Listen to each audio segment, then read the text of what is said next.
So welcome everybody to the Cornerstone Catch Up.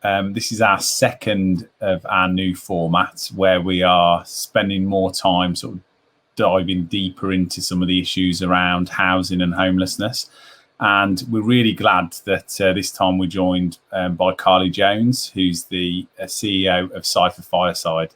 I think one of the benefits of speaking with people who are really experienced and have such a pivotal sort of frontline role within homelessness is you very quickly get into the bigger issues. And we did that within a few minutes with Carly. You didn't really have to follow any of our questions, did we?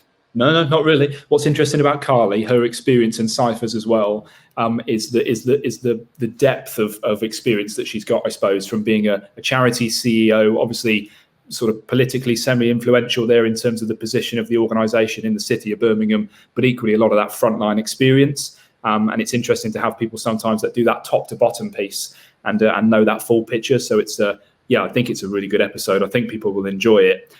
Gives a really good picture for what's happening, and try to do your best. This is what Gav and I were just talking about, to visualize some of the stories that she's telling, because when you can do that and you can make that connection to the lives of people that Cypher are impacting, it's a really worthwhile cause. So try to enjoy it.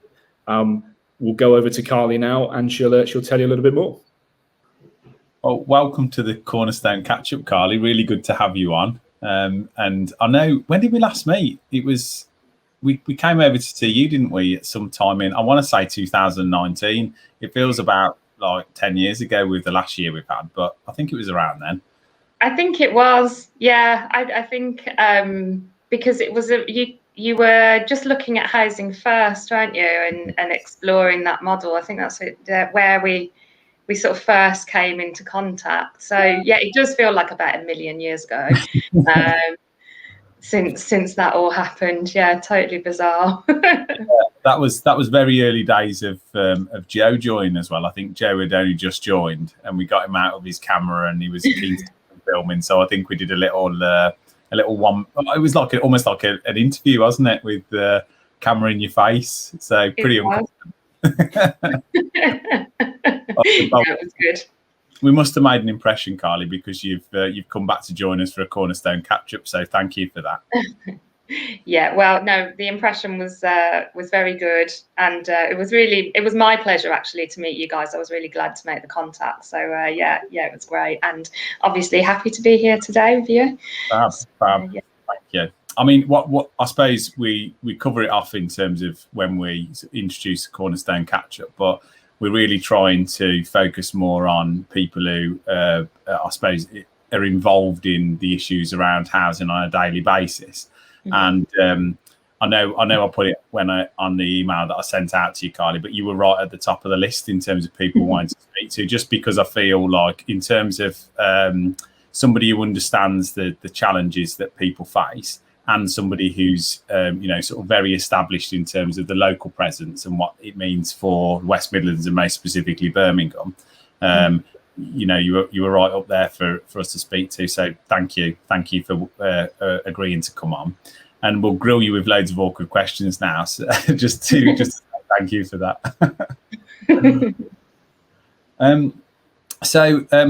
First of all, nice polite question to ask. But how are you? How are things?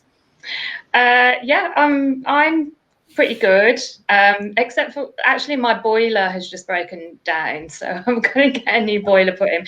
But apart from that, I'm doing all right. Yeah, I think coming to the end of my patience, possibly with lockdown, as we're all in that place. But I'm well. I suppose there's two parts to that, isn't there? There's how you are personally, and there's how sort of Cypher has been getting on. So yeah. It sounds like you're at the end of the tether, which I can 100% feel. I think there's a lot of people at that point now where the sort of end of the tunnel is in sight, and it's like really difficult not to charge towards it. But how have you coped in general throughout the past 12 months? I think at Cypher, and for me, I guess we've done pretty well, and I think for all of us on the staff team, we're actually quite grateful for being able to have been coming into work and still seeing our clients and still seeing those crisis presentations. Because when we started in lockdown, that was the real concern was, right, what are we going to do now, and how are we going to make sure that we can continue to support people? So it's been sort of two-pronged, really, that it's helped keep us stable, knowing that we can come in every day and support people. And also, obviously, you know, I do think that the service we've been able to offer during lockdown has been absolutely essential and critical for our most vulnerable people in Birmingham. So yeah, it's been difficult and it's been challenging, and we've felt like in a kind of constant state of suspended animation. But I think overall, we fared pretty well. Staff team has fared very well, very resilient, very strong, and we've achieved some really, really good things with our clients that we probably wouldn't have thought were possible when we first started on this particular part of the journey. So, I mean, that's great to hear. And as we go on there, I've got some questions in terms of sort of digging more into the impact in terms of the client group. But before we jump into that, for those of you that don't know you, can you sort of tell us a little bit about who you are, about Cypher, and maybe a little bit about your background? Yeah, sure. I mean, I'm Carly. I'm the chief exec for Cypher, SIFA Fireside, and I've been in post here for coming up 4 years in July, which feels like a lifetime and a heartbeat, kind of simultaneously, really.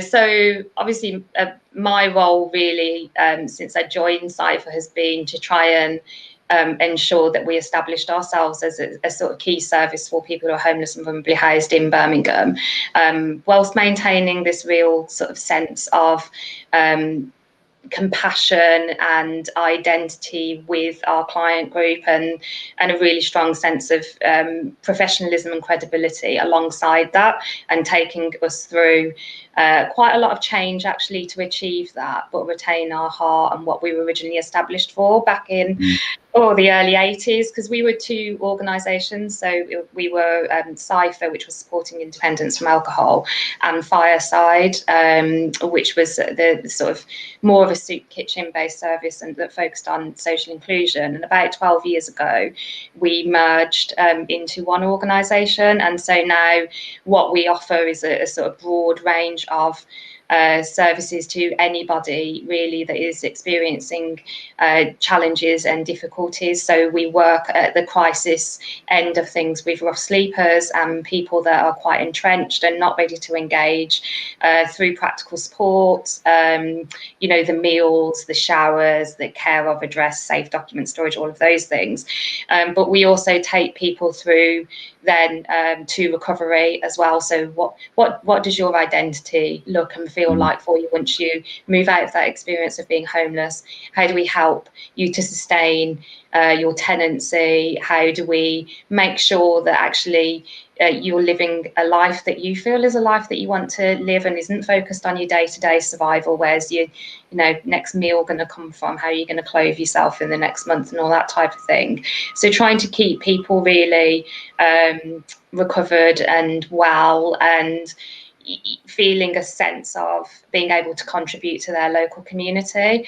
And a big part of what we also do now, and a big development for us over the past few years, has been focused on prevention.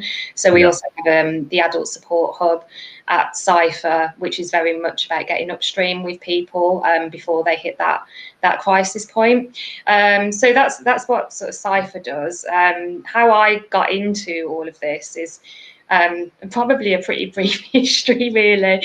I started off, I've got a degree in international relations and peace studies, and I think I've always felt very strongly about the power of civil society to support the development of communities and kind of strengthen what we are able to offer each other. And so I was never going to really go into the commercial sector. So I always had a vision that I'd go into voluntary sector. It started off as a fundraiser, and then sort of grew. I worked for an organisation called Birmingham Settlement for a few years, cut my teeth sort of there, and I picked up volunteering programme and charity shops, that was difficult.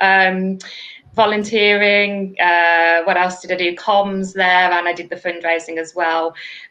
Did a bit of a stint in the NHS. And then my last role, I was working at a faith-based organisation, which was an international development organisation. And we worked in the 6 poorest countries in Europe. And I was the UK country manager, commuting to London, which was very tough, but loved the work that we did. The only problem was the work that we did was out in Eastern Europe, and I really missed that sort of frontline service on a day-to-day basis. And one of the things I love about being at Cypher is every day and at any time I need to be reminded about why I'm here and what I do this for. I can go downstairs and see it right in front of me, and that's really amazing. So that's how I kind of ended up back here, really. That's great, and I think obviously in terms of volunteering opportunities for people who want to get involved, I suppose now is a little bit more difficult, or are you able to sort of still accept volunteers to come out and support? We weren't, because we took a decision that we wanted to be sensible and try and keep people as safe as possible. So we have run the service during COVID without volunteers for the main part. But now we're starting to, we've got our roadmap out of lockdown. Cypher's got a bit of its own roadmap. We're going to start having volunteers back in again. We really miss having our volunteers here because they're such an important part of the workforce, and it's incredible the difference that it makes to the culture and the atmosphere and how the clients respond and everything, having volunteers with us. So we're really excited about having them back, and we're just starting to phase them back in again now. So people are interested at volunteering at Cypher. We're just starting to open our doors again for those opportunities to happen. So that's great stuff. I think we'll have to get back down there again, Dean. What do you think? Yeah, absolutely. I was going to say, but maybe for people that wouldn't know of Cypher, Carly, and maybe just describe the facility, because it's a really interesting place.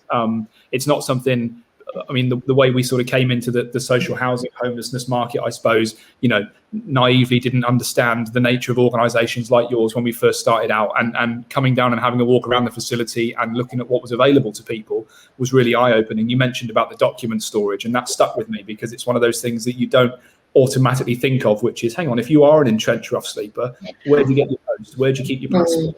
And it was really interesting to see the facility. So maybe just for people that wouldn't know, what's the setup down there? What's on offer? Yeah, so I mean, basically the model that we've tried to create here at Cypher in terms of the physical environment is you can pretty much get everything that you might need if you are a rough sleeper or somebody that's vulnerably housed in one place.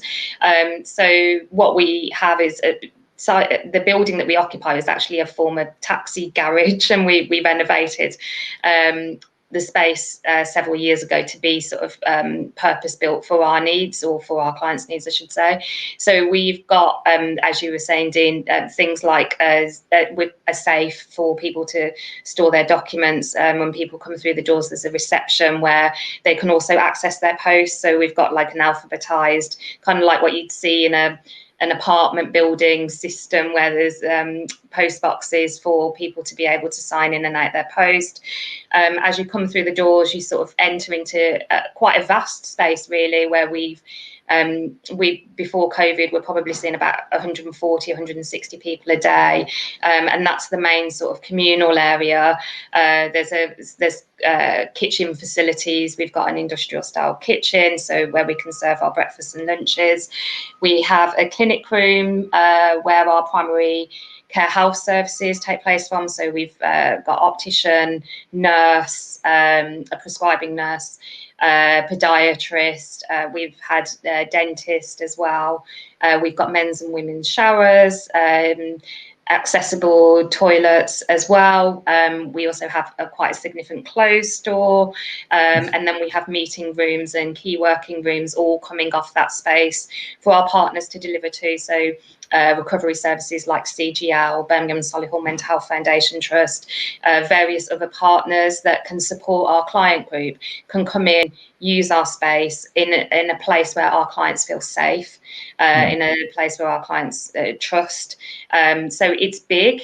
There's a lot going on, and it's always very varied in terms of what happens. So yeah, that's kind of what I think people are often shocked with, just how big our physical space is here, and just how many people we do see through our doors. It's quite significant. I can imagine it could be quite difficult for a client to, it's hard enough nowadays just trying to work anything out, anything in life in general, trying to sort your mortgages out, your council tax, pay your banks, anything like that. Yeah. And so if you've got quite significant challenges in general, the ability to go to one place where service providers are all in one place, and probably, and I don't know, I'm going out on a limb here, but I'm suggesting that there might be different types of client that you work with. So you'll probably have a community of people, presumably, who are kind of, I don't know what you'd call like regular clients, where they're probably coming in and they are rough sleeping, they are homeless, but they're coming in and getting support when they need. And you must get an element of clients that come in for the first time, and that must be difficult for people. How do you suddenly encourage that person into your service without them feeling the nervousness and the sort of, I don't want to use the word embarrassment, but that situation where they feel uncomfortable stepping into a facility? Because it must be, for me, it would be very emotionally significant when you cross that line. You're now almost in that place where, right, I need help here. So that must be quite powerful to see. Yeah, absolutely, and it's always very very interesting and very amazing how our staff respond to how that presentation manifests itself in the first instance, because for some people that uncomfortableness can manifest itself in aggression and in quite a lot of sort of verbal disclosure of dissatisfaction and things like that, and actually what our staff team will do is help to understand what is this person really trying to tell me, and what do they really need help with here, so that they feel more at ease and can come in with other people. They don't even want to cross the threshold, because they think that this isn't me. I've worked all my life, I shouldn't be here, this isn't, and sometimes you get the judgment as well. I'm not like the people in here, I'm different, I'm a different type of person. So then the staff have to use their skill and their expertise in a slightly different way to sort of establish again that position of trust with the individual that says, actually, this is a space for anybody, and you are as absolutely appropriately placed to be coming here for your support as anyone else is. And we all find ourselves hitting challenges and difficulties. And so I think what we try to do as well is we deal with the main presenting need first and foremost. And so because we do that, we're able to show the individual that we can take it at their pace, and that we can build that trust and that confidence. So we don't, even though we might see it, start to say, right, now let's address this and let's address that and let's address the other.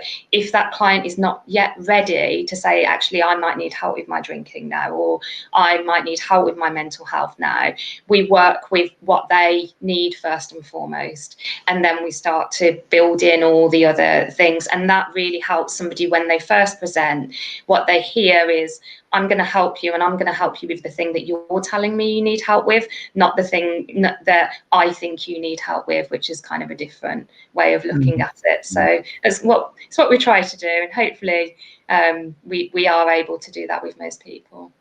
You must have a fantastic team of staff and volunteers, because that level of emotional intelligence is not easy to find. I mean, like, if you took me and Gavin, when we started out on all this, we would have gone, okay, there's lots of families that are homeless, we'll build them a house, put them in a house, done.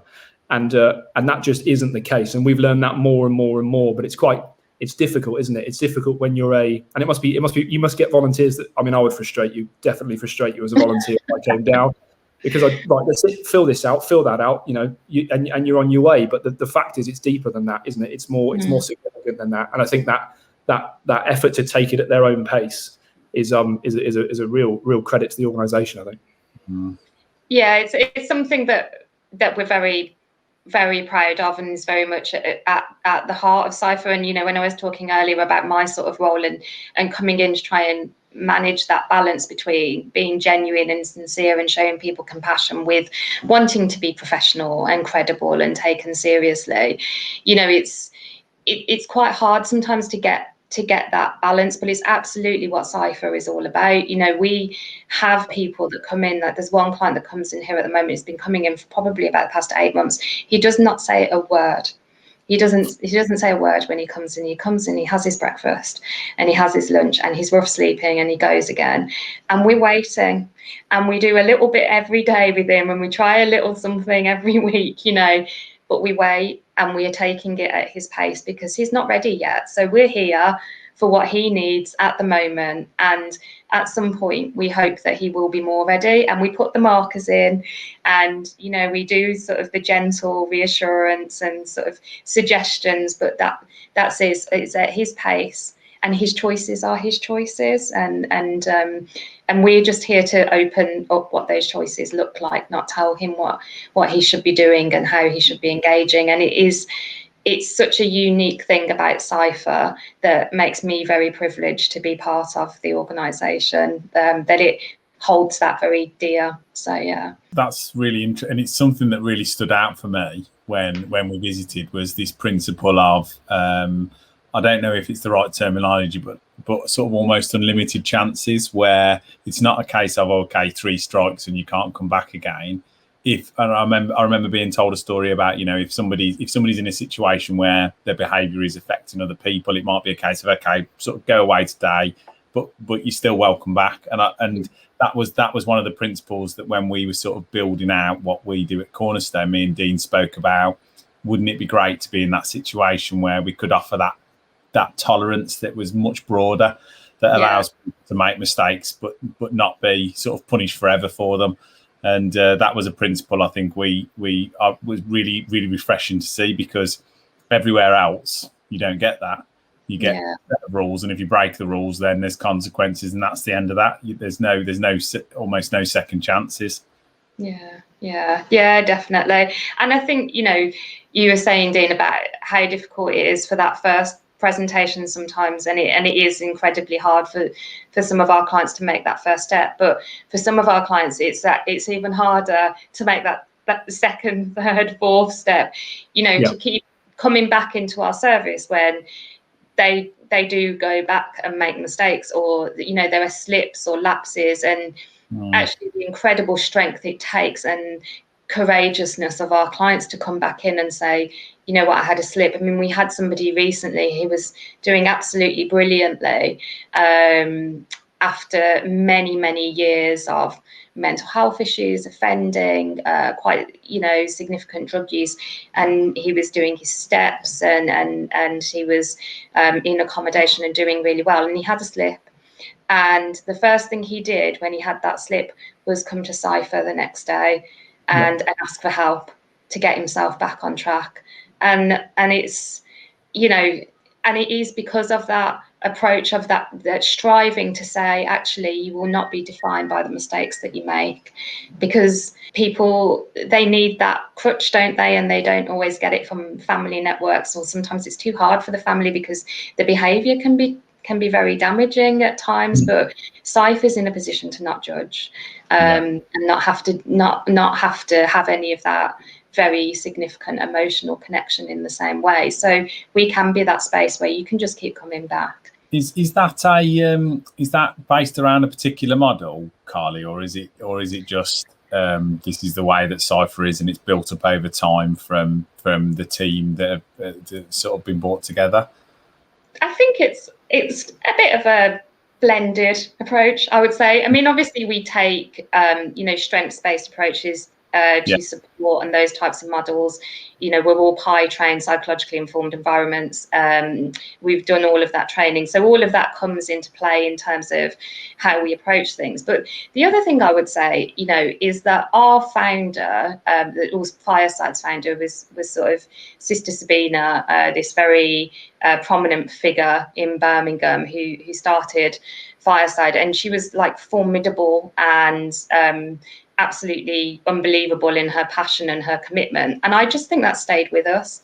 You know, it's so much ingrained in the culture of the organisation. So it's kind of a mix of many things. And we take a really values-based approach to our recruitment and things like that as well. So, you know, we're looking for people with that are, I guess, part of our tribe that want to join our tribe, you know, and that have that same sort of desire to take that approach to working. So it just becomes, I don't know, innate in our way of working and identity of who Cypher is. Yeah. If we flick back to sort of housing first and the way that we first met, because you're absolutely right, that's how it was. We had an interest in supporting housing first in Birmingham, and I think it was a lady called Rena that was working with you guys, and we went to come down and meet her to just see what we wanted to really understand was if we were going to be an ethical landlord, it would be helpful to understand, you know, where have people come from, and what do we need to be as the right mix as a landlord to be able to have that tolerance and actually support people. And we've obviously gone off and done that in quite a significant way with families, and so we've kind of understood that. But what we find frustrating and have found frustrating within not just the private rented sector but the social housing sector as well is that relationships between housing providers just seem to be very cut and dry. It seems you know, you have a period here and then you start again and then you start, and it's always, there's never that underlying consistency of a provider or a partner or a support agency. You know, people dropping out of qualifying for support, and then their situation changes. So with Fireside, how successful has Housing First been and the project you probably had? Because I presume you have a client goes into Housing First and the support doesn't stop, I assume. I assume that relationship continues and it's more transitional. Yeah, I mean, I think that Housing First has had a big impact in helping to take steps towards that much more integrated approach to how we provide support and long-term support for people. So being able to offer that accommodation and continuing the intensive support and wrap around on with the individual. But I still think that Housing First is just has been quite a small part of a much bigger portfolio, I guess, that we need to build in terms of having that approach where it's not as transactional in terms of how people are moving through their experience of housing in the city. You know, although Housing First has been great for the people that it's helped, there's a huge number of people that don't hit Housing First and are still experiencing exactly the type of journey that you've talked about, Dean. Is there any, I know I imagine people are trying to always create a box to put everything into. Oh, if we can solve this one thing, it will, you know, that will have the biggest impact. Are there any, you know, particular trends or things upstream that you think, oh, if we were to fix that, that would have a big impact on prevention of homelessness? Yeah, there's quite a lot, really. I think for me, in this space, it has to go all the way back, really, to the start of somebody's life and the early part of an individual's life, and that's where prevention really starts. Where, you know, we have a much more effective social welfare system that identifies early on when people are starting to become at risk.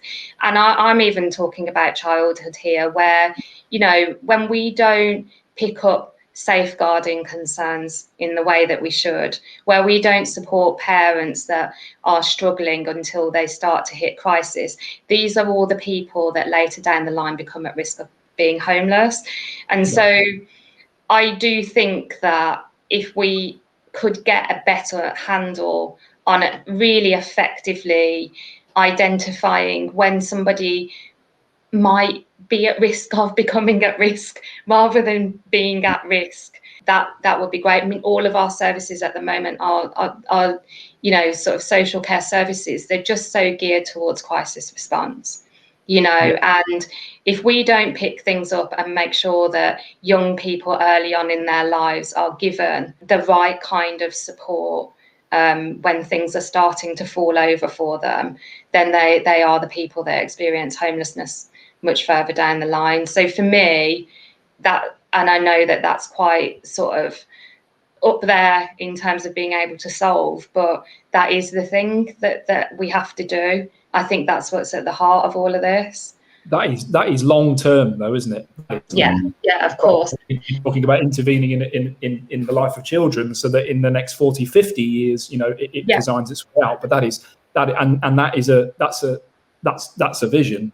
But practically trying to get results from that, with the state sort of public funding and the way everything else works and political cycles, and to get a 50-year solution in place is a challenge. Yeah, it is.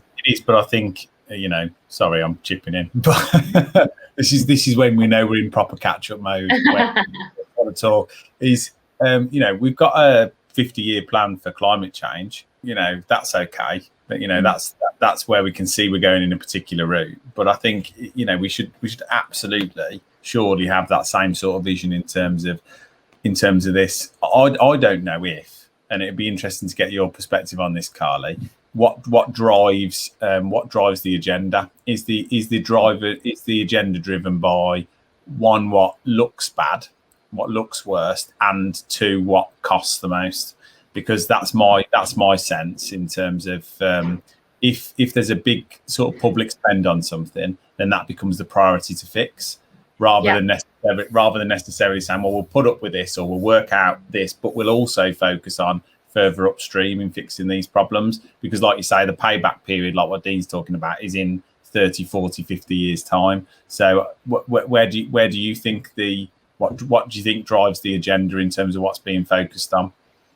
I think, without getting too political about it, but I can't help but think that sometimes it is a little bit numbers game. And it's about here and now, what would make the general public and the electorate feel that this issue is being resolved, or being dealt with better. So, if we take rough sleeping as an example of that, the focus around rough sleeping that we get at the moment is about on reducing the number of people that are physically out on the streets. That isn't necessarily solving rough sleeping, but that's the drive, because people are seeing people visibly on our streets. Therefore, that's where all the intensity and resource should go, because we want the electorate to think that we're responding to this issue. And actually the real issues of homelessness are much more complicated and complex to articulate to the general public, so that's a harder thing to sell in. So I can't help but think that is a driver sometimes. And like with this whole thing that I'm talking about, because it's massive, and is it possible? I'm not entirely sure. But even something as simple as saying, actually, our social workers, we're going to put a little bit of resource into making sure that they have a case management, a caseload, where they can actually support each individual that's on their caseload effectively and do some prevention work. You could see a 15-year return on that, a 10-year return on that. I don't know. And I kind of think, at what point do you say it's too big? You're right. You're right. You've almost got to sneak in the big one with the short term, because I just wrote, you mentioned earlier about patience, and that's the thing. Like, as a society, we just don't have it anymore. We can get everything immediately on a smartphone. We can fix any problem by calling this number. No one's going to wait 50 years for anything. No.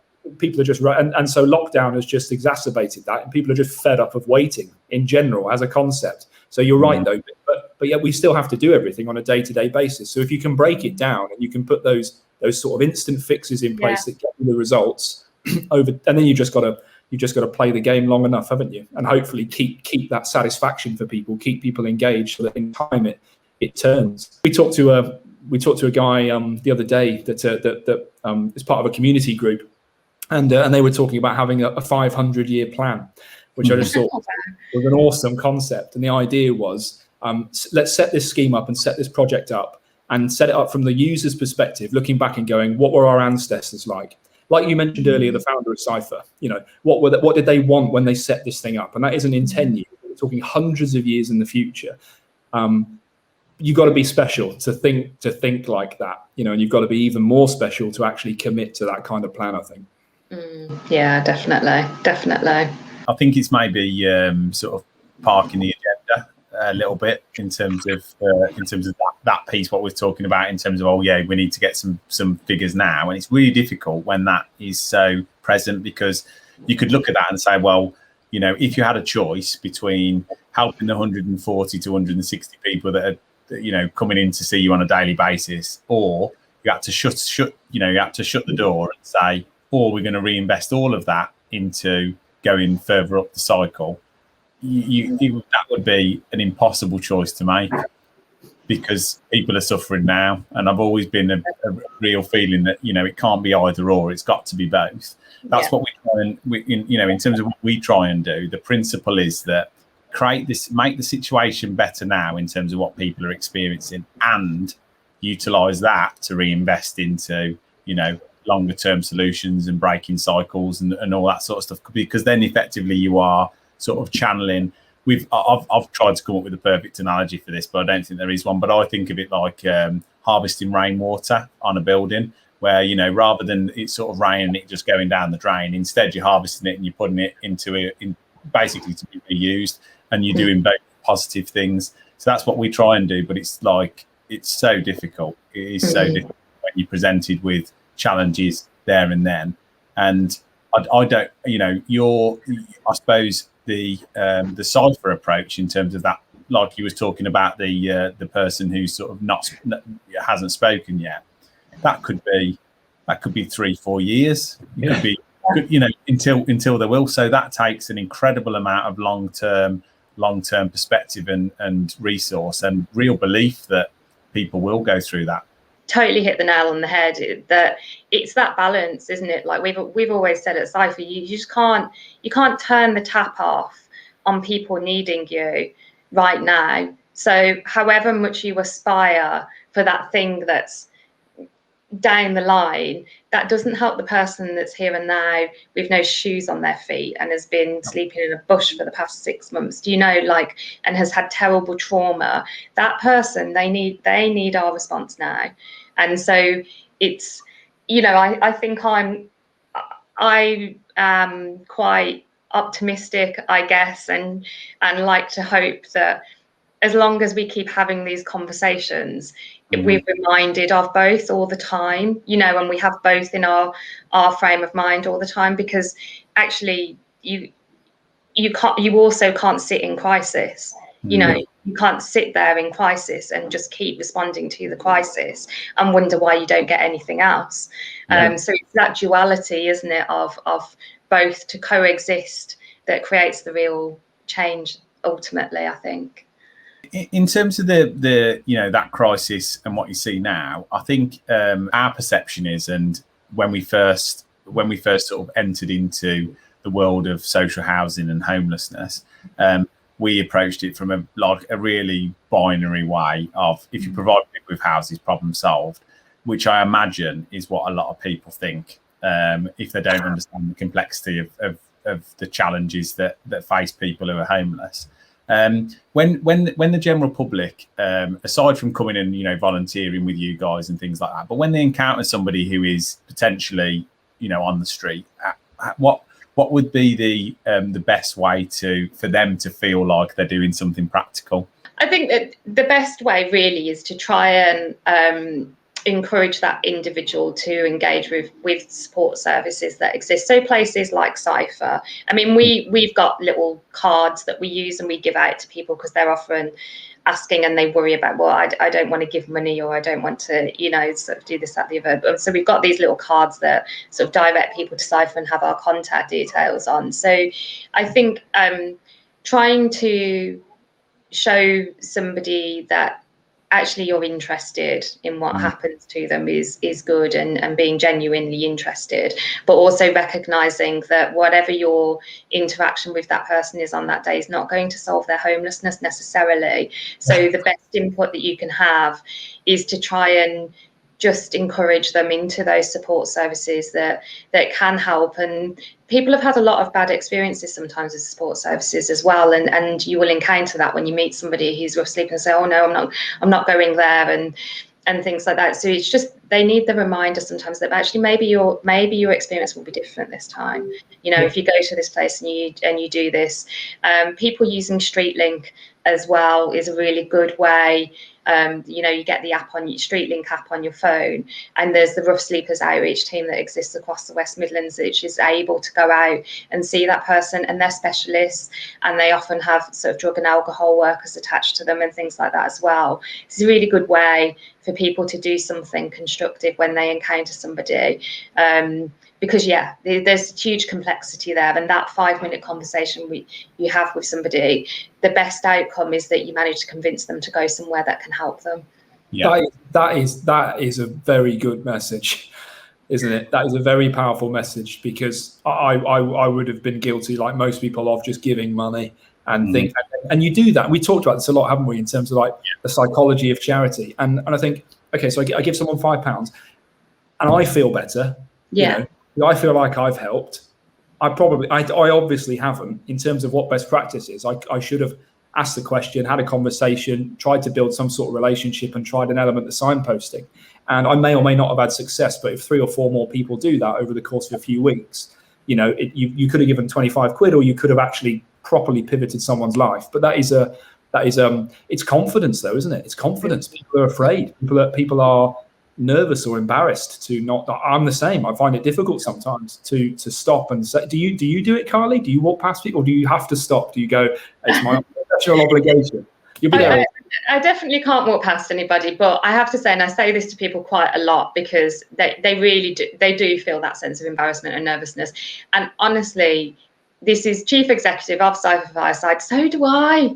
It's really hard. It is really hard to know the right thing to do. I guess it's reminding yourself of, why am I stopping?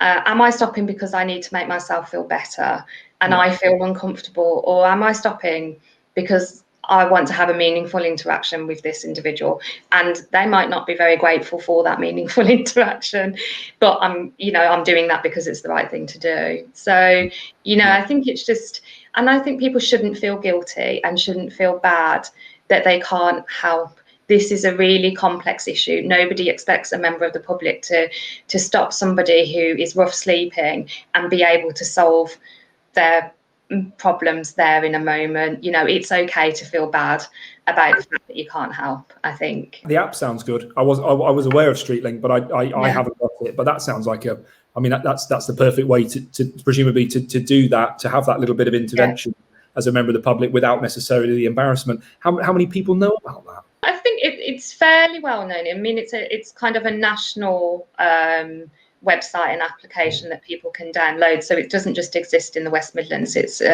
across the board. I mean, we try to promote it on our platforms as well, and make sure that people are aware of it. So, but yeah, I think it's quite well used.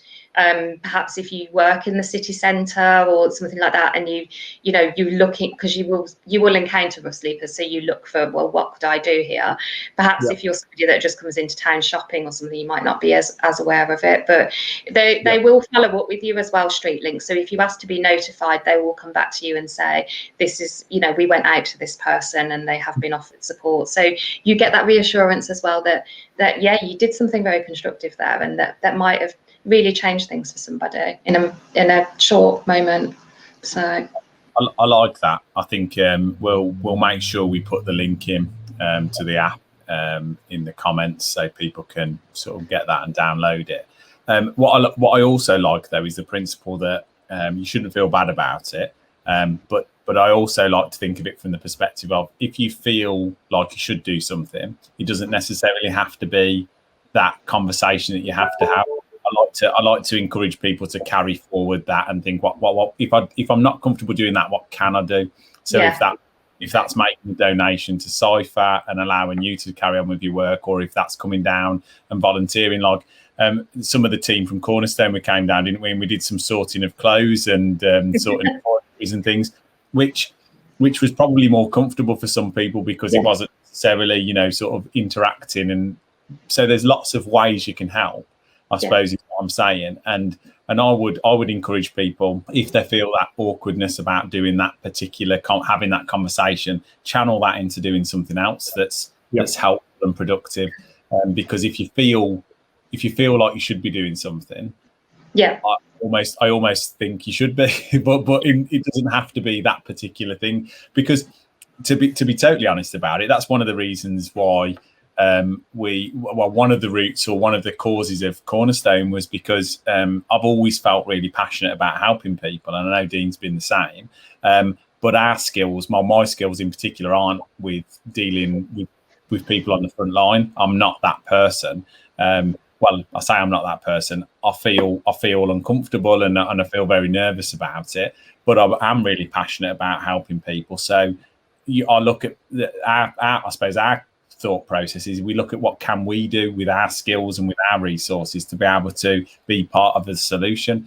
And I think what sometimes people feel is if they can't be the person that's there with them, if they can't be, the likes of Sister Sabina and be really, front facing, what can they do? And is there anything structurally or support wise that you can do to sort of help solve the problem? Yeah, I totally agree. I mean, I think, don't feel bad that you can't help in that moment necessarily, but there are probably so many other ways that you can help.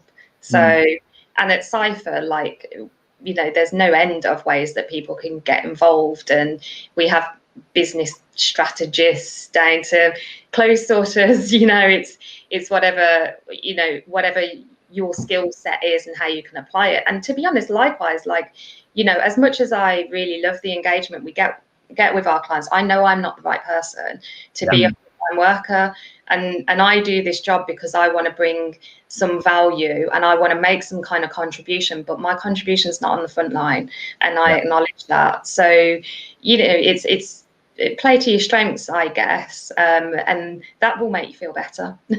Yeah, absolutely. What's the future look like then for Cypher, Carly? Sort of I don't know, maybe the next 12 months might be more clear than the next 5 years, but where's the organisation going? What's the ambition? I think for us, a big agenda for us over the kind of next few years strategically is going to be around that sort of move on piece with our clients. So it's making sure that the system and the housing profile is such that people can achieve that really meaningful move on. So we're going to have a big focus around employability. It's always been quite a core element of our work anyway, but even more so. And when we say employability, I'm not talking about just getting people into jobs. What we're talking about is helping people that are very far away from the labour market get a little bit closer, people that are a bit more close to it, get into work and sustain their work, and have that. With that comes confidence, and it comes self-esteem and aspiration and all of those things. So that's going to be a really key area for us. And I think, we do want to carry on in this prevention space. We've got the Adult Support Hub, which is a big piece of work, but we are seeing some really good results from our prevention work at the moment. And we also feel that we've got a whole group of people now as we come out of COVID that are sitting on a precipice. And if we can do the right thing now and have the right type of model of support now, we might just stop them from falling off that precipice. They're starting to get into difficulties with their accommodation and things like that. And I think we're working with some of our partners as well around the sort of hidden homelessness side of things. So working with some of our corporate partners to try and do pieces around engaging the commercial sector in, well, you want to be a good employer, what does this look like? We started working with a partner about 4 or 5 months ago, and since we started working with him, civil engineering company, they've had about 4 or 5 of their employees actually come through our service. They're not people that are sleeping rough on the streets. These are people that are earning good salaries and, for all intents and purposes, look like they're stable, but are actually sofa surfing and are homeless. So doing some of that work as well, and possibly just trying to have a little bit more influence over what happens in housing. So you guys all know that the exempt accommodation piece is just a massive issue for Birmingham. So we've picked up a contract around homeless transition workers, which is helping people to ensure that if they're placed in exempt accommodation, that it's suitable and appropriate and lends itself to them getting some move on. So we'll continue to be in that space for the foreseeable and trying to influence what happens there as well. I love that piece there at the end, that homeless transition about obviously it's a technically a regulated sector, but it's grown hugely in Birmingham, hasn't it, in terms of the exempt supported. And I love that idea about like almost like an internal quality check of, is the support actually being provided? Because when we started to learn about it, and we've had lots of conversations with different parties about it, and every time it feels a little bit more shocking about the growth, about what's actually happening out there, and the fact that to some degree it's been up until relatively recently, it's just been something that's been almost out of people's control. Everybody knows it's happening, but it's just one of those things that just carries on happening, even though it's bad. So I really like that model, and I think I'm really looking forward to seeing the impact that will have. Yeah, we're really excited in that space, and we're really, really pleased that Birmingham City Council has commissioned the provision, and that they are acknowledging how important this issue is. I mean, the idea that for a lot of our clients that are in this type of accommodation, if they find work, they're basically, their employment is going to make them homeless because they'll end up being evicted, which is just... It's ridiculous. It's ridiculous. It feels like in the last 12 months that, whilst there's been some massive challenges, the attitude of the city council and the support organisations that work in partnership with them has been really one around sort of getting serious with this. The sort of Charter of Rights, the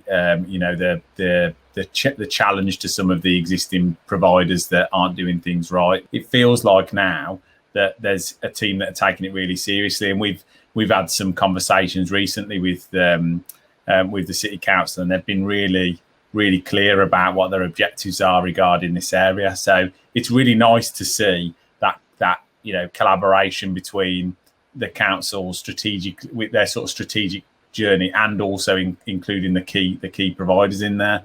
What I think's got to happen though, because I can see how the narrative plays on this, and I can see how the public perception plays on this. And I've got to give I've got to wave a flag for the good landlords here, because what could happen here, which I think is a concern, is that they all get bundled in together, and the good guys and the bad guys get cross-associated with all being feeders of that sector and all the associated sort of media slang that goes with it, and that will be a problem because there are many good housing providers out there, and there's lots of people that with a little bit of steering and a little bit of guidance, or lots of landlords out there where us as an organisation could come in and help provide some security. You as an organisation can come in, and all of a sudden you apply a little bit of wraparound, and you've got the foundations and the bones of a really good housing solution for people. So I think we've just got to be a little bit careful. The general trend I'm seeing at the minute is that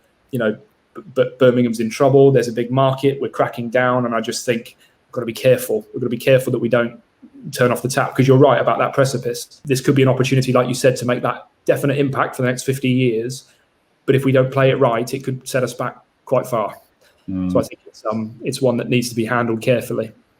Yeah, definitely. And I think certainly in terms of the education of the general public around this issue as well, because there's a lot that's been coming out about exempt provision, which suggests that it's all bad and people are just kind of dumped in accommodation, and there's lots of antisocial behaviour because there's inappropriate, assessment processes, the support isn't there. And all of that is true for a certain group within this provision, but there is some fantastic provision as well. And the whole point of exempt was that it would enable this enhanced support offer for the most vulnerable people who really deserve that high quality, and it is being delivered in some spaces within this sector, and we certainly would not ever want to lose that, because it would be a massive blow to this city if we went down that road, I think.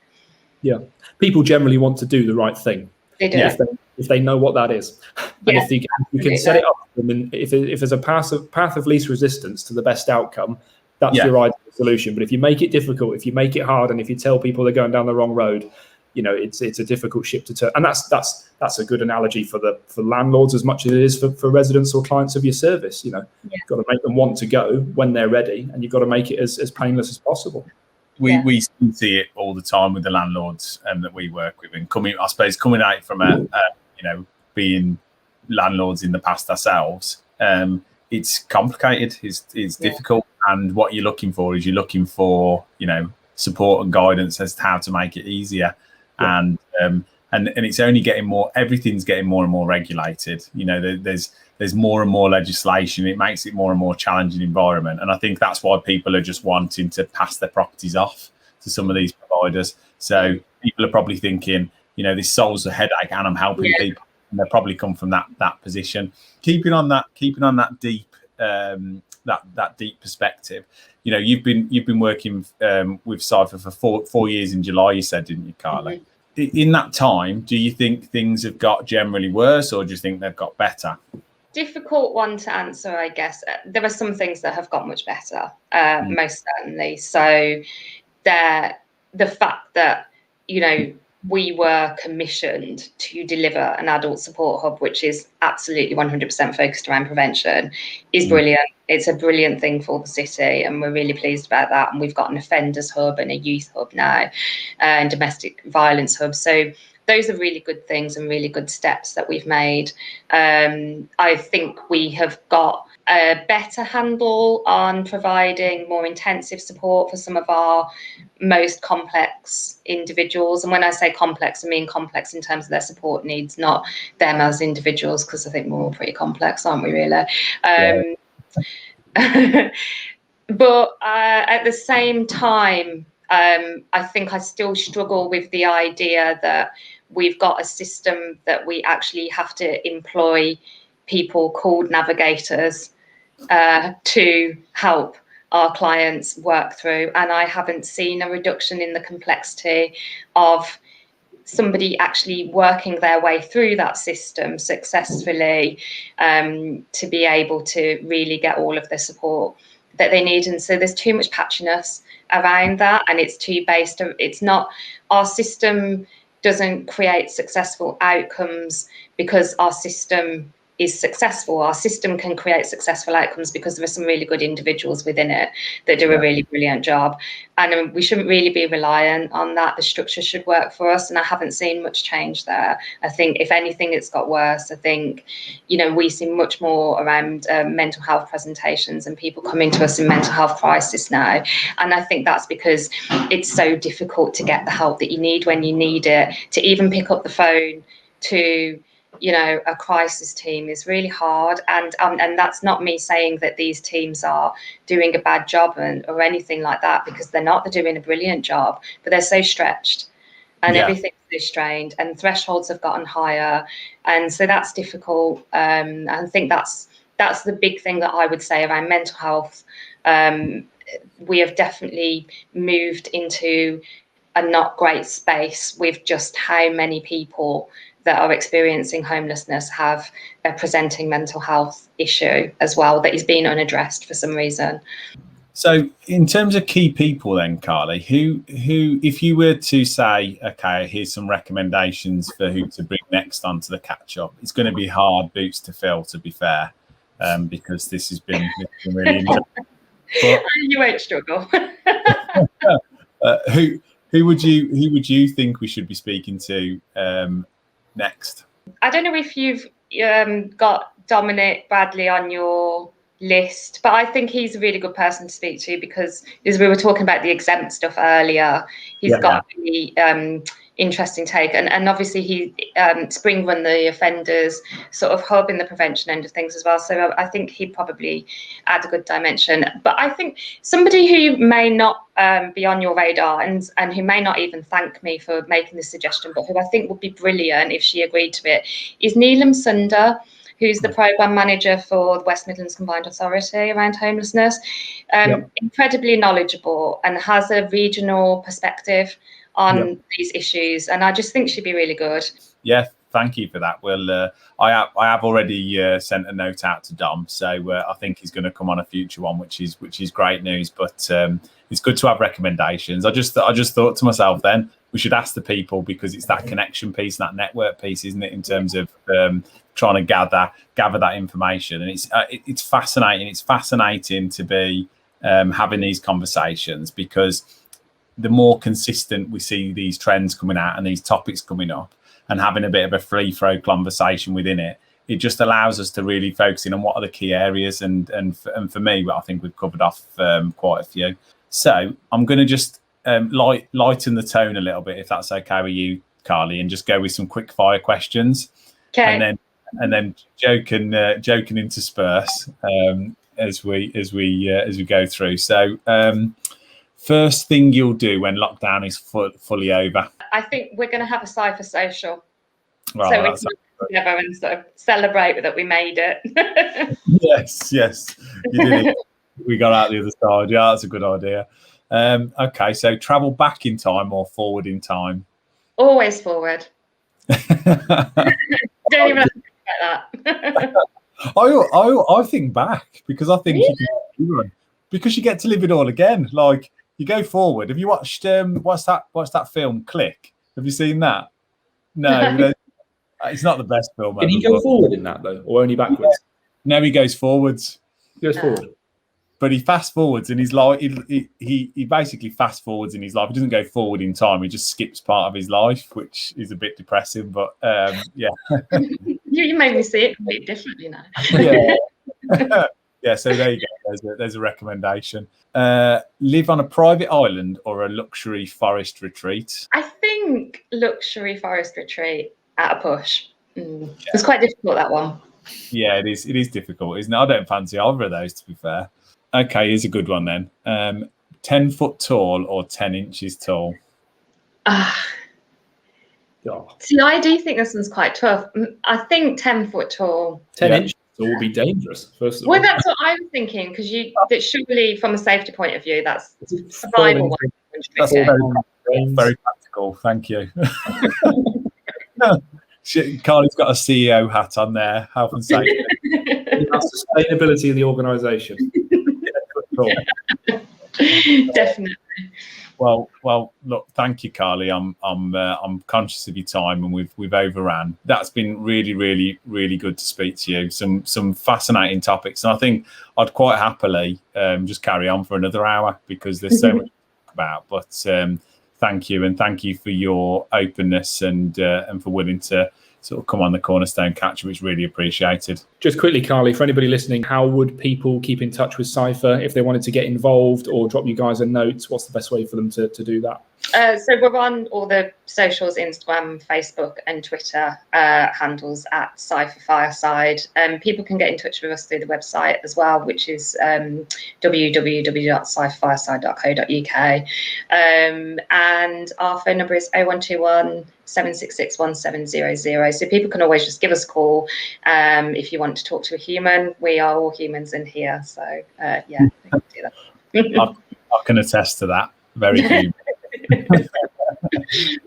We'll have to. Here's one for when lockdown's fully over. We'll have to take you out for lunch, Carly, to say thank you for a Cornerstone Catch Up. So, and it gives us a chance to actually leave like a building and go out to the open world. So when things are open and when things are safe, it'll be great to carry on the conversation elsewhere.